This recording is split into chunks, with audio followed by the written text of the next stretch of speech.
Sempre que minha avó via minha mãe e eu, ela cuspia no chão. Ela nunca sequer falou conosco. Quando eu tinha 7 anos, eu estava indo ao parque de diversões com meus pais e, por azar, nos encontramos com ela no caminho, voltando da padaria. Ela cumprimentou meu pai normalmente, mas quando olhou para nós duas, ficou com aquela cara de nojo e cuspiu no chão. Meu pai disse: "E pra que isso, mãe? Vai ficar tratando sua nora e sua neta igual lixo para sempre? Elas são da família agora." Ela respondeu: "Família? Não me lembro de ter família dessa cor." Naquele momento, a minha ficha caiu. Ela nos odiava porque não éramos brancas igual a ela e o papai. Naquela hora todos ficaram sem palavras, a reação da minha mãe foi chorar e me pegar no colo. E meu pai olhou para a vovó uma última vez enquanto dizia: "Foi a senhora que escolheu isso." Depois desse dia, cortamos relação com a vovó. Nem mesmo meu pai continuou falando com ela. Então os anos se passaram, e eu era a garota mais inteligente do colégio. Meu nome é Melissa. Eu também era mais bonita, e isso sempre chamou atenção, mas nunca deixei isso subir a cabeça. Eu tinha muitos amigos, era querida, mas no fundo, carregava aquela lembrança como um peso que eu não conseguia largar. Meu pai era pintor, trabalhava de sol a sol, chegava em casa cansado, mas nunca deixou faltar nada. Minha mãe vendia cachorro-quente na rua. Muitas vezes eu via ela voltar para casa com os pés doendo, mas sempre com um sorriso no rosto. Eles tinham um objetivo claro: meu futuro.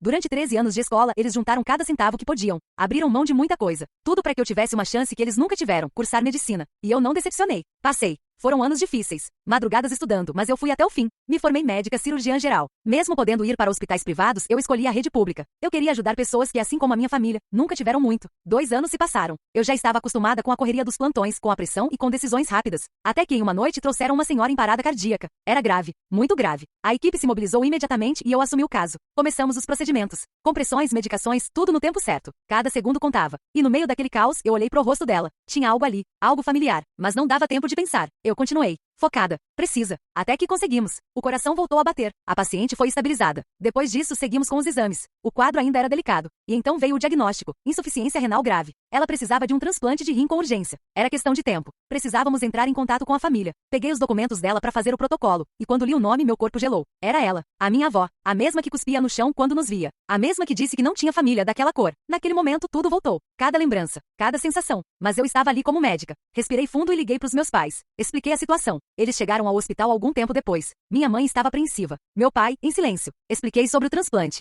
Sobre a urgência. Fizemos os exames de compatibilidade. Meu pai não podia doar. Ele só tinha um rim. Anos atrás, ele havia doado para o próprio pai, o avô que eu nunca conheci. O tempo estava contra nós. Foi quando minha mãe tomou a decisão. Eu vou doar. Eu congelei. Mãe, tem certeza? Ela me olhou com uma calma que eu nunca vou esquecer. Tenho. Fomos para uma sala mais reservada. Conversamos. Eu questionei tudo. Lembrei ela de tudo. Do que aquela mulher fez. Do que disse. Mas minha mãe só respondeu uma coisa: eu não vou me tornar igual a ela. Aquilo me quebrou por dentro. Os exames confirmaram. Ela era compatível. A cirurgia foi marcada. E pela primeira vez na minha vida, minhas duas realidades se chocaram de frente. Eu não era só filha. Eu não era só aquela menina de 7 anos. Eu era a médica responsável. No centro cirúrgico, minhas mãos estavam firmes. Minha mente focada. Eu retirei o rim da minha mãe. E horas depois, implantei na mulher que passou anos nos odiando. Cada movimento era preciso. Cada decisão calculada. Até que terminou. A cirurgia foi um sucesso. Minha mãe foi encaminhada para a recuperação. A paciente, minha avó, também. Horas depois, ela começou a despertar. Eu estava lá, parada ao lado da cama, observando. E então, ela abriu os olhos. No quarto do hospital, só se ouvia o som dos aparelhos. Ninguém falava nada. Então, ela abriu os olhos. Olhou primeiro ao redor, confusa. Depois, o olhar dela parou em mim e na minha mãe. E sem hesitar, perguntou: "O que essas duas pretas fazem aqui?" Aquilo destruiu tudo. O silêncio. A esperança. O mínimo de humanidade que alguém ainda esperava. Eu senti meu peito afundar. Comecei a chorar na hora. Minha mãe me puxou e me abraçou.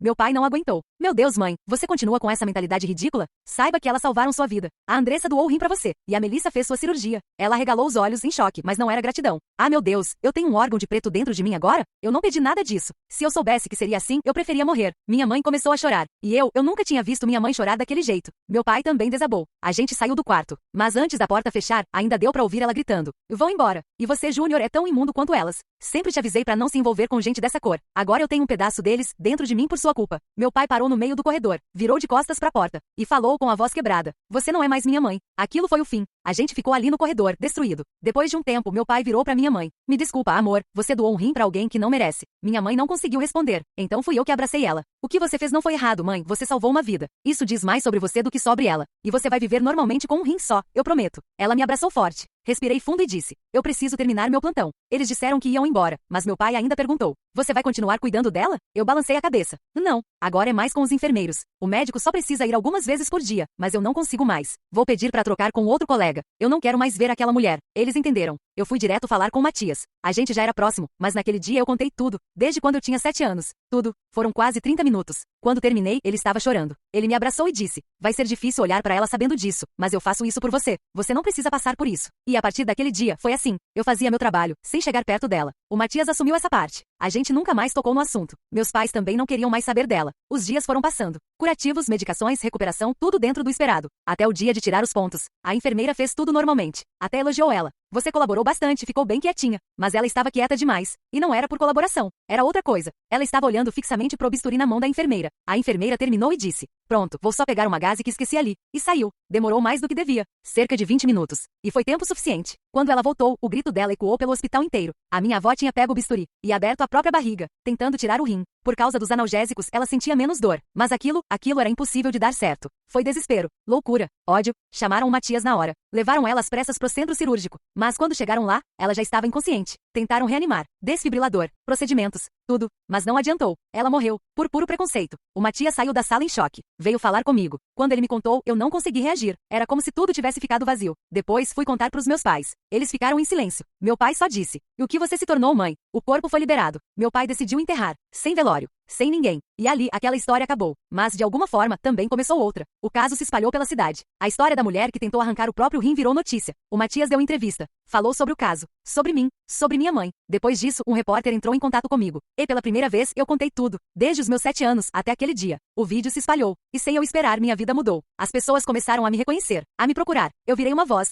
Uma luta. Um símbolo contra o preconceito que quase destruiu a minha família. Com o tempo vieram convites, oportunidades, patrocínios. Eu consegui dar uma casa nova pros meus pais. E uma pra mim também. E no meio de tudo isso, o Matias continuou ali, do meu lado. E com o tempo, aquilo virou algo maior. Hoje, ele não é só meu colega de trabalho. É o homem que esteve comigo no pior momento da minha vida e escolheu ficar. E essa é a história de como o ódio destruiu uma pessoa. Mas não conseguiu destruir quem escolheu fazer o certo.